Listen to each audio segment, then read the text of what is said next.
Welcome to my channel, where the scariest stories come to life. Before we dive into today's chilling tale, make sure to hit the subscribe button and turn on notifications, so you never miss a story. Now, let's get into the horror. I'm 30 and female. I used to live in a small neighborhood from ages 13 to 18. This took place when I was around 15 or so. I spent most of my time just walking around the neighborhood listening to my MP3 player. Sheesh, I feel old just typing that. There was a guy around the same age as me who lived maybe 5 or so houses down from me. From neighborhood gossip, I learned that he was homeschooled and had been in and out of juvie multiple times due to anger issues. He was almost always outside, and sometimes when I passed by his house, he would start following me. I was always smart enough to have my music down low enough to hear and be aware of my surroundings. At first, I just passed it off as him happening to take a walk at the same time of day I did. Looking back, that was truly dumb. As time passed, he got closer and closer to me when following until he eventually decided to come up right behind me. He said some truly heinous things that I will not repeat here. He was basically right in my ear, whispering. I ran home immediately and told my sister, who basically had raised me as her own. She told me I was lying and to stop making up stories.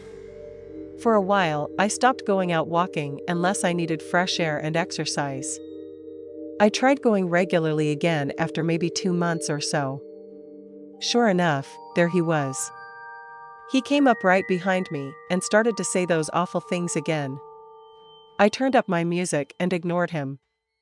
This is what I continued to do every day until he eventually got tired of me ignoring him. I guess one day, he grabbed my arm, and I couldn't get away. He then grabbed the back of my neck and told me I should know better than to ignore him again. I tried telling my sister, but she still didn't believe me. I stopped going out once again. 2 weeks later, I woke up to some loud banging on my bedroom wall. There was a garage on both sides of the house, and the wall of my bedroom shared a wall with one of the garages. The garage was unfinished, there wasn't even concrete down. It was easily accessible from outside, as it was missing the door at the back of the house. My sister was out of town, and my dad was deaf and bedridden. It was just me in the house able to do anything. My bedroom also had a door to go outside, so I ran over and made sure it was locked. I laid down and waited for the banging to stop, but it didn't. My cousin and her boyfriend lived just down the street, so I called her up. She sent her boyfriend down to see what was going on. Her boyfriend pulled right into the backyard and right up to the door of the garage. His headlights filled the garage with light, and out ran the guy from down the street holding a large knife. He took off running, and my cousin's boyfriend followed close behind. It was at this time I called the police. They came and took a statement, but they said there was nothing they could do because, other than going into the garage and trespassing, he hadn't technically done anything. I never took a walk in that neighborhood again. I still wonder how he knew what wall to bang on. How did he know I was right on the other side of it? How did he know my sister was gone or that my dad was bedridden inside and couldn't do anything? I never usually locked that door, so had he been in my house? To know what would have happened if I would have gone outside? It still gives me the creeps. I'm 21 years old, and this story happened in 2017 when I was 16. I went on a vacation with my little sister Alice and her best friend Tia, both 14 years old. Like every summer, we went to Karnak, a town in Brittany, where we stayed in the same residence each time. It belonged to a friend of our father. The residence is made up of several small houses with a shared swimming pool. There's no pedestrian entrance, cars and pedestrians use the same entrance, and since there's no badge or anything, the residence is constantly open to facilitate passage. The gardens of the houses are also designed in the same way. They're not closed, and anyone can pass through their neighbor's garden, something which is done quite often and which shocks no one. Our house is right next to a driveway and really close to the pool, which increases the chance of people passing through or by our garden. This misadventure began at the beach. We wouldn't know until a few days later, because at the time, we didn't really pay attention to what was happening with Alice and Tia. We always did everything together, and as the beach was less than 5 minutes away and the city center less than 10, we were never accompanied by adults and had a certain amount of freedom. It was right in the middle of a conversation between us girls on the beach when I received an airdrop. I could see a photo of someone's feet. At first, I didn't pay attention at all to the name that airdropped me. I found it funny and decided to accept the photo. The photo was a picture of someone's feet in the sand with writing that said, "You're going to die." I laughed and leaned towards Alice and Tia. Haha, very funny. At the time, we didn't really understand the joke, so we skipped over it and continued our conversation. Normally, nothing unusual happened thereafter, until the following afternoon. We went to the beach again and received that same photo of someone's feet with the words, "You're going to die." The joke no longer made me laugh, and I told Alice and Tia to stop doing this, because it was funny once, but not twice. This was the first time I actually showed them the photo. They looked shocked and said it wasn't them who'd airdropped it. I didn't believe them. We returned home, and the evening came. All three of us sleep in the same room. By the way, I usually go to bed later than the other two, because I watch movies until late at night on my phone. While the girls were sleeping, I was interrupted in my film by an airdrop request. I then had two thoughts. The first thought was that now that I was looking at the name of the iPhone that sent me the photo, it was quite strange. I can't remember exactly what it was, but it was an assembly of letters and symbols that didn't really mean anything. The second was that, since Tia and Alice were already asleep, it wasn't possible it was them. At this point, I started to panic, because that meant that, from the beginning, an outside person had been sending me airdrops, and it now followed us to our house. I decided to wake the girls up and let them know something was going on. We were stressed together, but too scared to check to see if anyone was outside. The rest of the night passed, and several days went by without anything further happening. We thought it was a bad joke from some children in the residence, and quickly forgot about it. A week later, the day before our departure, we decided to visit the abandoned house, which was located a stone's throw away from ours. Just to mark the occasion before leaving, our mother had strictly forbidden us from going to this place because she had clearly seen our look when we saw the house a few days earlier. Abandoned house means a house that's not maintained, and therefore there are many risks, such as the floor collapsing. We were young and didn't care. All we wanted was to have a little scare and some fun. I would like to point out that we had all really forgotten this airdrop story, because since the one sent to the room, I had not received anything further. We arrived at the forbidden abode and entered the home. The door must have already been forced open by someone before, because it was easily opened. We decided to sneak out during the night. An abandoned house must be visited during the evening to make it scarier. After all, once we got inside, we got the feeling a horror film could really be made inside this house. There were debris everywhere, lots of dust, graffiti on the walls. The wood was creaking ominously. We had our dose of stress, and we scared ourselves. At some point, though, we heard a noise that didn't sound at all like cracking wood or a noise you might hear in an old home. The noise was a shrill noise, kind of like the sound of metal scraping against something. We started to look for where the noise was coming from, but with no success. In the next moment, we received a request for an airdrop. We immediately noticed the name of that same iPhone that had sent me those ones a week earlier. This time though, the picture was not a photo of someone's feet in the sand. We decided not to accept the airdrop, but we could still see part of the photo sent. Even if the photo was dark, we could see ourselves inside the house. The photo appeared to be taken from outside, only a few feet away. At this point, we really started to panic. We said to ourselves that maybe this person really was serious, maybe they were going to hurt us. We automatically moved toward the window where the photo was seen to be taken from. We could see a shadow outside, which was located almost perfectly from where the noise seemed to be coming from. We wondered what was going on and stood there looking at this thing for a few minutes. It was so dark, though, that we couldn't really see well. Suddenly, the silhouette changed shape. It was indeed a man now getting up from what seemed to be a crouching position with what seemed to be a knife.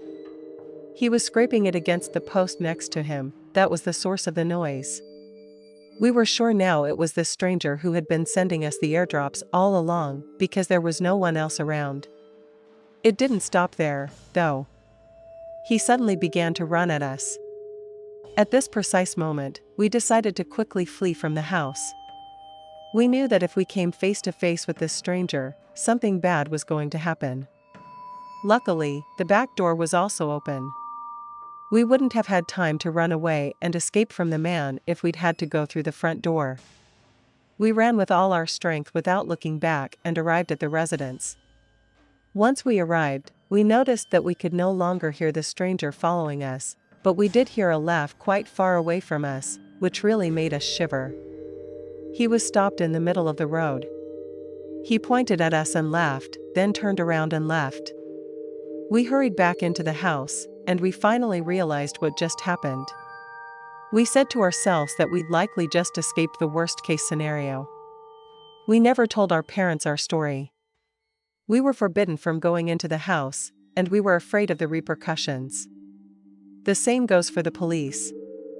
We knew full well we had no right to go into this house, which was not our property, and therefore we kept silent in fear of getting in trouble. That night, we didn't sleep until early in the morning. Since then, I've left my airdrop to contacts only. I get a strange feeling still whenever I receive one from one of my friends. After thinking about it, we think this person must have been following us for a while, since he'd probably managed to hear our first names in the conversation to be able to send it to me each time in person. I've been a huge fan of these types of stories for years now, and finally, I have a fitting one of my own. A quick bit of backstory: myself, my brother, and my disabled mother all lived together in a trailer about 30 minutes from Nashville, Tennessee.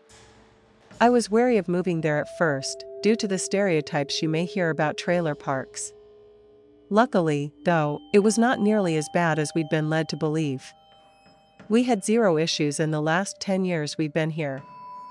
All the neighbors are very nice, the yards are well kept, and everything else is okay. On to the story.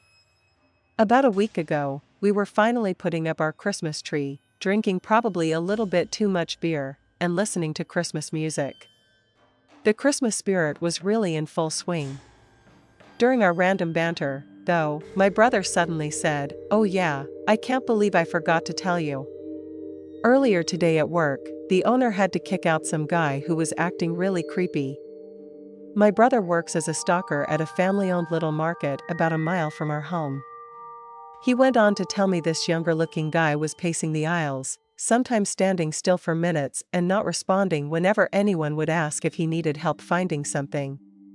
After about 20 minutes of this suspicious behavior, the owner finally asked him to just leave because he was scaring the other customers. Without a single word, the man left. We continued with our good time, hanging ornaments, drinking, and getting our mom involved. It was all good. We wrapped up at around 10:30 and helped our mom to bed. We decided we might as well finish off the ton of beer we had left and admire our fully decked out Christmas tree.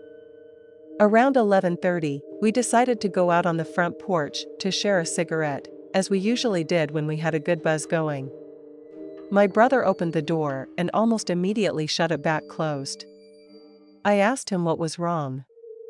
"Holy shit, that guy I was just telling you about, he just walked down the street. He was out walking right past our house." I thought that was pretty strange, but I wasn't really that concerned. We waited for a few minutes to see if we'd see him again, but when he didn't appear, we went outside and smoked as usual. We went back inside after we were done.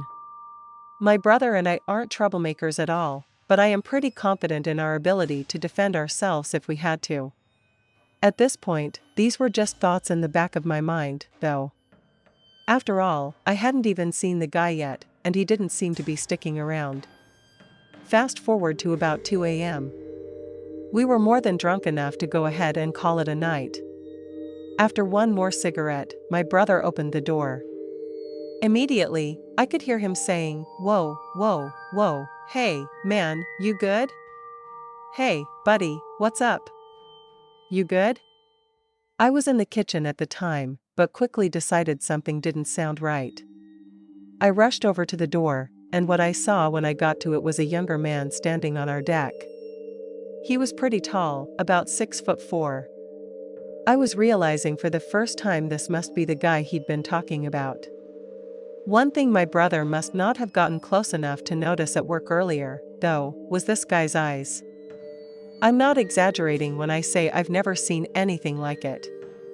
His body language wasn't super menacing or anything, but his eyes were the strangest combination of wide-eyed bewilderment and pure fury, like us opening our door confused him and also made him extremely angry. I joined my brother in explaining to him that it was late and he should head home. After what I'd said, there was about 30 seconds of the man just staring. He walked off without a word. I peeked out our blinds to make sure he'd really left, and I couldn't see him anywhere. It was like he'd almost disappeared. We were joking and saying things like, "Well, that was pretty weird, huh?" It took a while for my adrenaline to calm down. I kept thinking to myself that what really bothered me was those 30 seconds of the man staring. It felt like he was deciding on what his next move should be. But what that could have been, I have no idea. I also didn't love that my brother said when he opened the door, the man had already been silently standing there. For how long? Who can know? I calmed down by watching YouTube videos.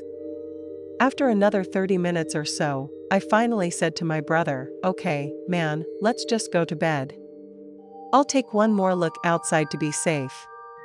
I felt like it wasn't really necessary, but I opened the door anyway. To my surprise, the man was back. The streetlights are spaced very far apart in our trailer park, but at the very edge of our driveway, I could see his silhouette about 50 feet away, just staring at our front door.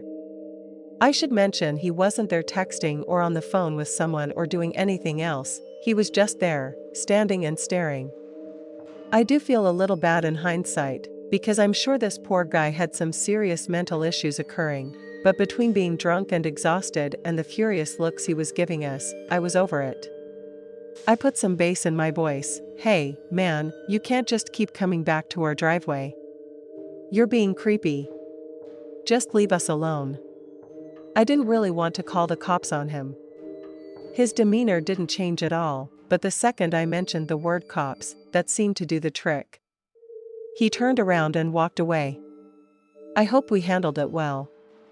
I understand and empathize with people with mental health problems, and I have family and friends who unfortunately suffer from such things. However, I can't shake the feeling that something bad was going to happen that night. He'd never actually left our porch earlier. He didn't leave the porch earlier that night until I showed up to the door, essentially making him outnumbered, and even then, he still came back. I hope he's okay out there. We haven't seen the guy since. I also hope not calling the police wasn't a bad choice, and he isn't out there with bad intentions on someone else's front porch at 2 a.m. I wish I could figure out what that was all about. But during every interaction my brother and I had with him that day and night, he never spoke a single word. I used to have a Costco membership, but I had to cancel it after what was one of the most creepy experiences of my life. It started last summer. I would shop at Costco every single week. I had a routine. I would go every Saturday morning and buy all of my items for the week ahead. I would usually get most of the same items, mostly food and things like that. It would usually take me less than 30 minutes to get it all done. The membership saved me a lot of money because I used it so frequently. Plus, there was a Costco just over 5 minutes away from my house. One time, I went to Costco like any other day, then returned home. Everything was fine until later in the day when I got the mail. I lived in a small but nice house in a pretty typical neighborhood. When I retrieved my mail, most of it was just bills and advertisements, but I had one letter that really stood out from the rest. It was typed, but seemed like an actual letter. It wasn't professional looking or anything, and there was no return address either. It didn't say who it was from. It just said, "Please read." When I opened it up, it was a typed out letter on one piece of paper, directly addressed to me. "Hi there. You're such a beautiful woman. I've been watching you shop every week at Costco. I'm writing you this because I want to meet you sometime soon." After I read this, I thought to myself, is somebody stalking me, or is this just a joke? I didn't really know what to think. I had never noticed anybody following me around Costco or anything. I never went when it was all that busy either. I usually went around 10 a.m. or so when the store was still really quiet. I considered not going to Costco the next week. Ultimately, though, I chose to go. I wanted to save money, and I figured that it wasn't really that serious. The next Saturday came, and I went back to Costco at my usual time. It opened at 9:30, and I would get there at about 10 and be done by 10:30. I started doing all my normal shopping, going down all the aisles I typically did, getting all the products I usually did. I was careful to pay attention to whether someone was following me or not, but I didn't notice anyone suspicious. About halfway through, I was in one of the aisles toward the back of the store. On each side of the aisle were lots of pallets on the ground. There would be products on the pallets that you could buy. If you've never been to Costco before, you can buy things in bulk, and the store is kind of like a giant warehouse. Most of the products are not displayed the way they are at Target or Walmart or something like that. I was shopping when, for whatever reason, I found my vision drawn to the right, where these pallets of products were. Behind a stack of pallets, I saw a man hiding back there. He was far back and hidden really well. He was also staring right at me. When I saw him, he immediately ducked down, out of sight. I walked away and immediately went to the checkout. This guy had to be the one who'd written me that letter. I didn't get a great look at him, but he seemed to be in his 20s and had darker hair. When I got to the checkout, I told the employee at the register about him. She said she would talk to her manager about it. I just wanted to leave, though. I figured the guy would probably leave or hide before they got there. Anyway, I left, and the same day, I canceled my Costco membership. There was no way I could go back there. This really creeped me out because, apparently, unbeknownst to me, some guy had been watching me every time I shopped. I had no idea because he was hiding in the aisles behind pallets. It must have been just about every time. Later that night, I was at home by myself and got a knock at the door at about 8 p.m. or so. I got up and went to the window. I looked outside, and it was the very same guy who had been hiding in Costco. My heart started racing. He knocked again after I didn't answer the door right away. I stayed in the living room. I just wanted him to leave. After about 5 minutes, he knocked once more. I was still not going to answer. I stayed where I was, and after a little while, I thought he'd finally left. That was until I heard a knock coming from the backside of my house. He was now at the back door. This was creeping me out too much. I called the police on him. He wasn't trying to break in, but he was certainly trying very hard to get me to answer. I didn't know what he was going to do if I continued to ignore him for a long time. I think then he actually left, though. When the police got there, they looked around outside and couldn't find the guy anywhere. They said if he came back, for me to not hesitate to call. For the rest of the night, though, he didn't try anything else. I didn't see him for several days and was not going back to Costco either. Later that week, I got another letter from him. This letter was a little bit longer than the first one. It said that he was disappointed I didn't want to talk to him and even more disappointed that I'd called the police on him. He then said that he was sorry and he was not going to bother me anymore. I was actually really surprised to read that. The crazy thing is that, after that letter, I really haven't seen or heard from him ever since. It's amazing how he just stopped after going to such great lengths. I mean, he found out where I lived. He watched me while hiding inside of Costco. I guess he had enough common sense to know that if I got the police involved, he might get in some serious trouble, and it meant he was really scaring me. Either way, I'm glad I haven't seen him since, and I hope I never see him ever again. This happened to me when I was in elementary school. It usually took me about 30 minutes to walk home from school.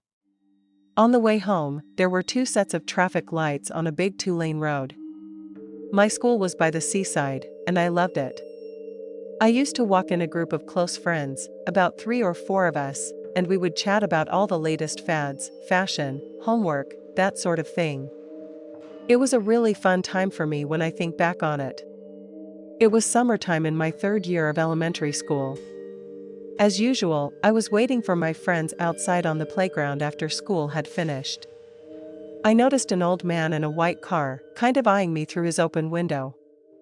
At first, I thought he was someone's child because he was so short and petite. He was also sunken back in his seat, so I could barely see him. Not to mention, he had this baseball cap pulled down just over his eyes. I remember the logo that was on his cap. His skin was slightly sunburned, too. On a second glance, he looked to be about 40 to 50 years old. The man fully rolled down his window and leaned over the passenger seat. He called out to me, "Hey, I'm sorry to tell you, but your dad's been involved in a big accident. He was rushed to the hospital. I'm one of your dad's friends, and I'm here to take you to go see him." Of course, when you hear something that terrible, it's going to shock you. I had never seen this old man before, though. When you're younger and an adult tells you to get in a car, you listen, right? Especially when they say something like that. I didn't know what to do. What was I supposed to do right now? My legs were frozen still. It was at this point that one of my friends came around the corner, and I began to tell her about what I just heard from this old man in the car. Our conversation was interrupted. "Hurry up. Your dad's waiting for you." The old man in the white car seemed to be getting very impatient. He said, once again, that my dad had asked him to come and get me. These words really upset me. I didn't know this man, but I was so worried about my dad. I was so confused. Something in my gut was telling me this was a very dangerous situation. This standoff between us and the old man in the car went on for about 10 minutes. It was agonizing until he finally got fed up. "Fine, don't get in. I hope your dad forgives you if he doesn't die." He rolled up the window and started the car. He drove off, and I watched that car driving away. I had conflicting feelings of guilt for not accepting the ride with him to see my father in the hospital, yet most strongly, I felt it would not have been safe to do so. After a while, my friend and I decided to head home as usual. I was nervous all the way back as we walked along the seafront. I got home and spoke to my mother about what just happened. She confirmed that the old man was a liar. She reported the incident to my school and to the police. She looked me dead in the eyes and said, "I'm so glad you didn't get in that man's car." The next day at school, all the students were gathered and given a warning about this strange old man. They were told about what happened to me. The teacher explained that if we saw an older man wearing a cap in a white car, we had to tell a teacher or a family member immediately. Do not believe anything the man said, and get away from him as fast as possible. I found out at a later date that a child had actually gone missing at a school not too far away from ours. The child's whereabouts were unknown. It was said the child had been tricked into getting into a stranger's car, and the police were currently conducting an investigation. I don't know how that case ended, but I pray the child was returned safely and the perpetrator was put away for a long time. I wonder what would have happened to me if I had gotten into that car. I'm much older now, but I do think about this often, and when I do, I always break out in goosebumps. Thanks for sticking around till the end. If you enjoyed the story, don't forget to give the video a like and leave a comment with your thoughts. And if you haven't already, hit that subscribe button and turn on notifications so you never miss a terrifying tale. See you in the next one.